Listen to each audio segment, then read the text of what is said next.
All right, welcome to Her Win is Your Win. Why competition makes the high country stronger. This is Minds Moving Mountains with Mel and Jenn, two independently dependent soulpreneurs who are connecting women with information that moves them forward. What's up, Jenn? Good morning. How are you? Good. Good. Okay. All right. I want to say it out loud. Yeah, do it. We both have competition. For sure. I mean, other coaches. Yeah. I have other massage therapists, or wellness practitioners right here in the high country, but neither of us loses sleep over our competition. Yeah, I would agree. I don't. No, You I don't. don't either. Yeah. And no. so let's explain why. We look at it as competition is healthy. Competition helps us grow. Competition helps us get creative, right? And think about what we're doing, how we could do something differently. And honestly, what feels right for us? And do we need to do anything differently? And we celebrate competition, especially female competition. You know, I'm always talking about women building up women. For sure. And that's the purpose of this Yeah. podcast. And also connecting women. So for me, it's a wellness town. It really is. Yeah. Basically, this podcast is really going to end up being a love letter to Yeah. the high country, isn't Yeah, it? I think so. I love that. Yeah, for sure.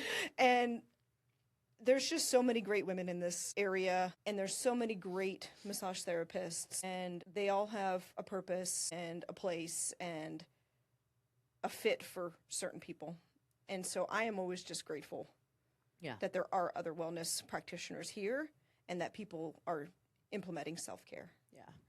We have a common bond of serving our community, of bringing health, happiness, financial knowledge, all of the different things to women in this community. And when I sit with that understanding that we are all seeking to move people forward, help people find their happiness, their health, their wellness, mental, physical, spiritual, whatever it is, that actually makes me pretty darn happy. Because if we're all doing that, then we're all like Living our best life. living our best life. Absolutely.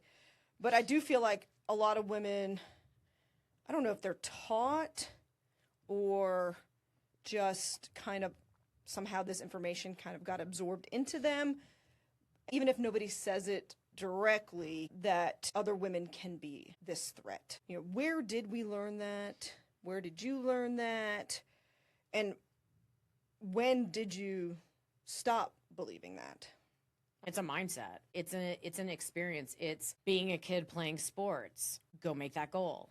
It's the very simple statements that are made to us as we age, as we grow up, as we try new things, as we enter competitions. Right. And when you think of competitions, sports is a big one. Right. Right. So that's where we're going to initially go, right? Right. And if you ever played a sport or you know somebody that played a sport, maybe you didn't play one, but a sibling or somebody did, there's always that one girl on the other team that was so good. 100%. And everybody Wants felt, to be like her. Yeah, they want to be like her, and feared her, but also felt threatened by her.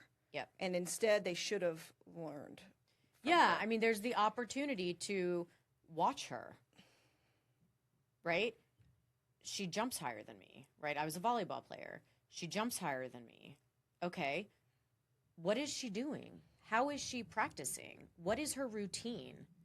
Maybe she's doing it differently than I am, and that's actually something that would help me become a better player individually, who then collaboratively with my team can crush it and get the W. But that's vulnerability.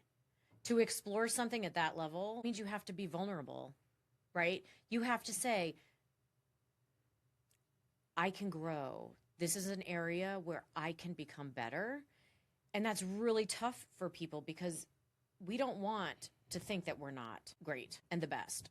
And so when we explore at that level, it makes us unsettled. Yes, absolutely. I played sports all my life. So I can still name. Yeah. After 40, 45 plus years of playing sports, you know, those certain athletes, whether they were on my team or on another team, I can still name them by name. Yeah. And looking back now, I did learn from them. You Yeah. just didn't realize it when you were younger. Right. I don't remember exactly when I decided that I wasn't going to compete with other women. I can't pinpoint it, but that for me is a great feeling where I'm just going to go be the best version of myself. And I found what I'm really good at, and I'm just going to embrace it and run with it. And then encourage other people to do the same. Yeah. For me, it was in my previous position in technology. So I welcome the competition here. I believe the more coaches that we have, the more opportunity there is for everyone else, right, to get this kind of support. But I remember feeling the competition and comparison of myself to one of my other partners. And it became something that just consumed me a lot of the time. And was that just a thought, though? It was. Yeah. 100%. Yeah. It was. And what I came to realize, obviously, right, it's just a thought, totally not real, was that she was living a different way of life. Like, she had found boundaries. She had created those boundaries and maintained those boundaries for herself. And she was doing yoga every day. And she was tending to her wellness every day and still doing a great job at work. And when I started to realize that I have made all of this stuff up in my mind, and I was attributing what she's doing to me, I was like, I can do this. Like, what's stopping me from doing any of this? Just go out and freaking do it, right? I'm stopping myself. And so that's really where I just eliminated competition and comparison from my way of life. Like, it was just a real, pretty sudden the insight of, I don't need to do this. What am I doing this for? It's not good. It doesn't move me forward. It keeps me in my head. Yeah, and I think that comes with age and wisdom. I think as you grow into your midlife, people stop giving a beep, right? And it's true. It really is. And it really does start late 30s, early 40s. And now as I approach 50, it is nice. I guess for me, it's that feeling like when you talk about letting that thought go. Yeah. And you just find it. And then once it's there, that's your new you. Yeah. And it's so nice. And if there is ever a little bit of jealousy or you feel threatened, it's still going to kind of try to creep back in, but it's just so easy for me to let that go. Yeah. So we live in a small community. Yeah. An amazing community. Again, love letter to this area. So for us with businesses, interests, we are going to know our competitors. Yeah. Way more than a bigger market, right? We are very small here. Mostly everybody knows of somebody or, it's all Kevin Bacon up here, right? There's less than, 6 degrees of separation up here from people. It's like you bring up a name and I'm like, oh, well, I don't know them, but actually they work with so-and-so and I know them. Correct. Kind of thing. All the time. All the time, right? So for women up here, it would be really nice to showcase their expertise and bring them together and prove that friendly competition is a good thing and you don't have to be catty and you can connect on the same level and bring joy to whoever you're trying to bring joy to. And that's a part of this podcast for us. Big part of it. Where that is the purpose. We really want to eliminate that threat and we want women to gel. And now we're not going to force a gel. No. Because that's just not how that works. No. But we can bring in 2 different people, same expertise, same industry, and just have them both converse about the same topic and connect and bring information to all our listeners. And just because I'm a coach or there are other coaches, that doesn't mean that we're all the same. We have specialties. We have different niches. And so when I think about competition in the high country, I also think of partnership in the high country. There's a tremendous opportunity to partner with other folks who may on the surface look, feel, appear as competition, and really they can become a dynamic partner where you can collaborate together and create a workshop or a master class or an event for other people to come and find it in one place. And that just happened Saturday. Yeah. For us, a local business invited other practitioners into their space so that it was kind of a showcase of what the entire high country has to offer. Yeah. And it was all about, hey, I'm trying to help your business. You're helping my business. Let's grow together. Yeah, I got 2 partnership opportunities out of it. Yeah, and it's a beautiful thing. And there was, what, 4, 5, 6 different businesses all in the same space. Yeah. And collaborating. Yeah. Organically gelling. Yeah. It was great. Yeah. And it's a shared vision. Yes. We have a shared vision, not diametrically opposed. And so if it's a shared vision, that just infers partnership, infers collaboration, and there doesn't have to be a threat. No, there's not. Or a fear. There's not. Who made up the rule? There's only room for one. Correct. That's just impossible. No, that is impossible. Right, and right. it's kind of narcissistic. Right? Agreed. We're not getting there, though. That's personal mind. That is all Ego. personal mind. Yeah. You're right. But, the innate is saying, yes, let's celebrate everyone and all of their gifts that they can bring to the table. Right. And a good example of this is my own experience. I do yoga and Pilates every day. And I have a membership at one yoga and Pilates studio. And I have also a membership with a virtual offering, a local virtual offering. And both companies are competitors and both have my business. And why is that? Because I find something different and unique with each of them.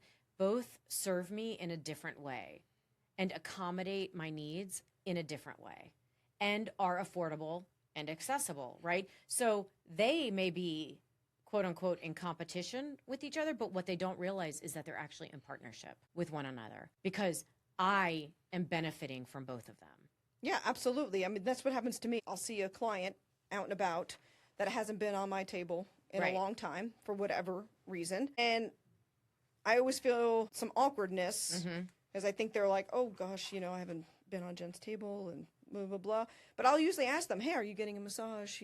And they'll say, yes, I'm going someplace or whatever. And I'm always happy for them because they're getting the work done, they're getting self-care, and they're supporting another business. Right. And that's what this is all about. I'm just happy for them.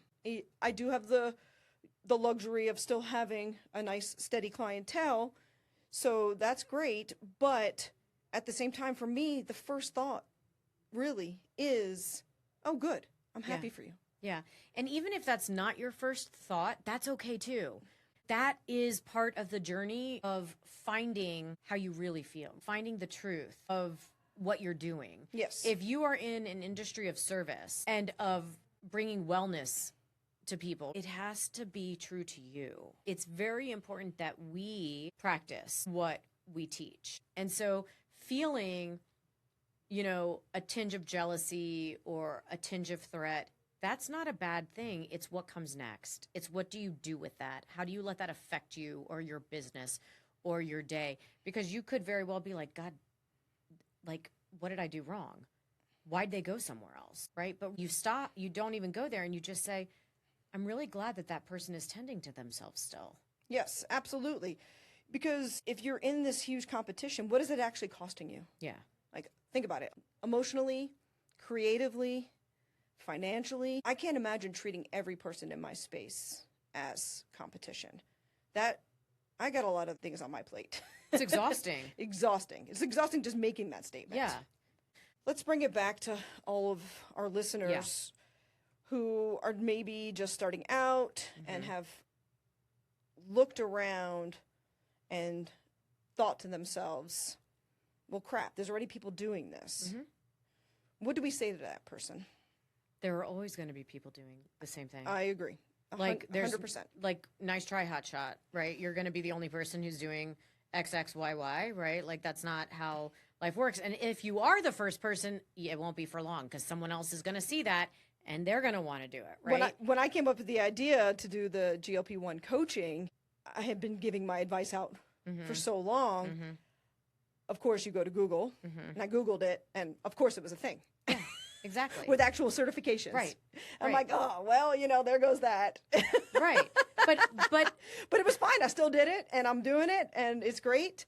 And it's only going to pick up more, and there's That's going to be right. more of us out there doing it. And trust me, I'm on some Facebook groups. It needs to be out there. It needs to be out there. There's for so much sure. misinformation. Yeah. But anyway, so go for it. Do it. Oh my God. Yeah. And everyone brings a unique thing to their practice. Most coaches have gone through a transformation. That's why I say my story is not so unique as far as leaving my corporate gig and becoming a coach. I mean, it happened thousands of people for sure, right? And that's why I say it's not a unique story. It's my story. That's what makes it unique. But this is not special to me. What makes it special to me is the journey I've gone on. The fact that I focus on mindset at the core of all suffering. All of our suffering, it starts with our mindset, not from experience or circumstance. Mindset. That's unique. That's where I begin. And guess what? If there's another mindset coach that pops up in town, I'd love to riff on what their philosophy is or what they're practicing. I'm a continuous lifelong learner, and you can't learn enough. Yeah, circling back to massage, the coolest thing about my industry is every massage therapist is different. They are all different. Yep. There's no cookie cutter situation with hands-on body work. And sometimes you need one modality versus another. And it's out there, and that's the beauty of it. All right, so when things get tough, you just had 2 surgeries. I did. It's been a bit of a shit show for you. Well, no, just one surgery. Well, 2 injuries. 2 injuries, 1 surgery. That's Yes. right. Obviously, the shoulder surgery impacted your business. Yes. How did you handle that experience when it came to thinking about competition? So every single client was aware of my surgery, and Yeah. I offered them other services. And I was just super happy that the majority of them saw my other therapists Yeah.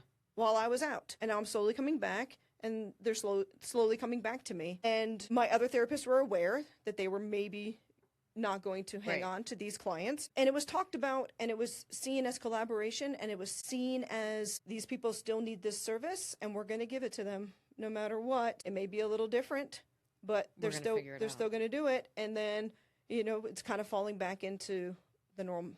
But you worry, especially when things are harder, Right. And Money and everything and like all that, that yeah. stuff. But you just have to hold on, knowing that you're doing a good thing.